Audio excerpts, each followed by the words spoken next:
Hey guys, it's your best boxing friends. I'm Kelsey. This is Rachel.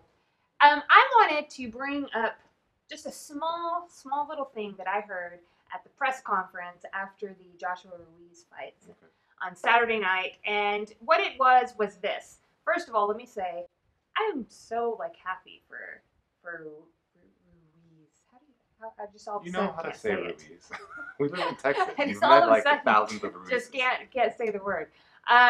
I am really happy for him, and he was to see him in the ring genuinely just exploding with joy after he won. I mean, I'm tearing up right now just recalling it. Totally happy for him. I do think that sometimes people, I just don't like when people have a chip on their shoulder because I feel like their quality of life is poor for it. Yeah. And so at the press conference, I thought he was a great guy, but he said one thing that kind of just rubbed me the wrong way.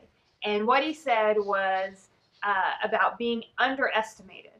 And then he very boldly or simply stated to the entire media that was there, and it was a lot of media. This was the fullest press conference I've ever been at before. Yeah. And said, everybody in this room underestimated me. All of you underestimated me. And so he makes that blanket statement to all the media. Here's what I read into that you have, he has some kind of problem with that. You got a problem with me, Andy? Here's the reality.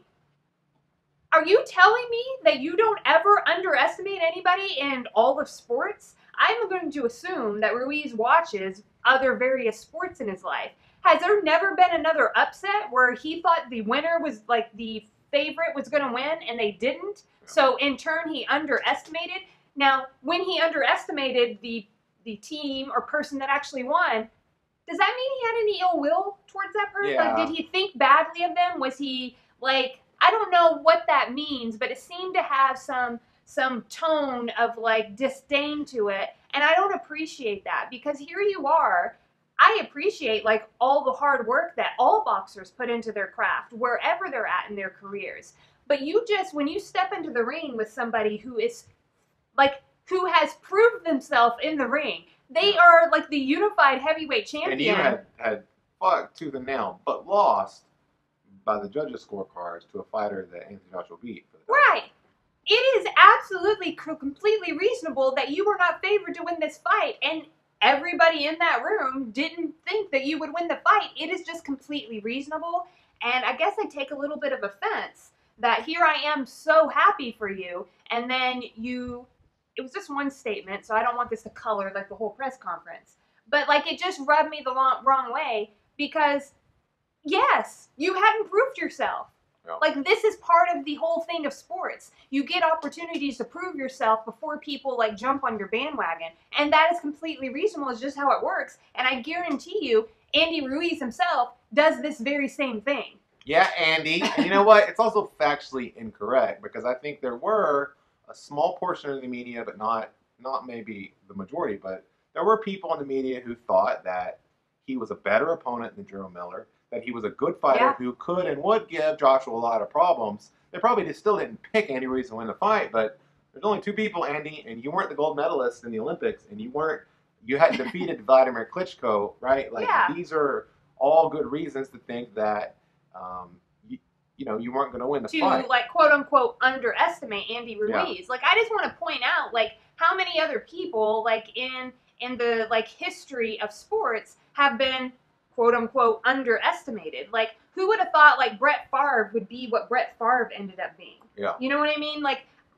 It's just... Yeah, people underestimated Tom Brady, they underestimated Joe Montana, they underestimated a lot of great heavyweight boxers. Nobody thought Muhammad Ali was going to defeat George Foreman in 1984. Who thought Manny Pacquiao would do what he did? Yeah.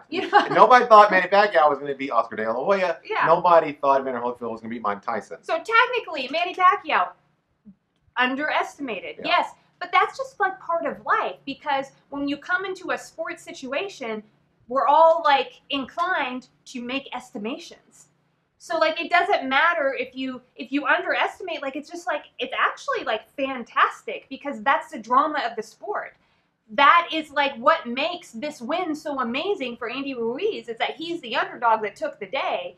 And So I would just I just want to put out there, don't let your ego get the better of you. Yeah, and I don't. I mean, I think we're kind of have a chip on your shoulder about all of you in this room underestimated I think this is more though your pet peeve. In that, I didn't get a sense that he was like, oh, everyone here sucks or whatever. Yeah, I have a sensitivity to the whole idea of having a chip on your shoulder. And it is. And there are a lot of people with that chip on their shoulder. Yeah. And you would like to see the highest ideal is for anybody to focus on the people who believe in you rather than the people who doubt you. Because I think there's always going to be people that believe in you. There are definitely people that believe in Andy Ruiz. Yeah. And maybe that would have been a better time to thank those people rather instead of pointing out I just hate the hater mentality.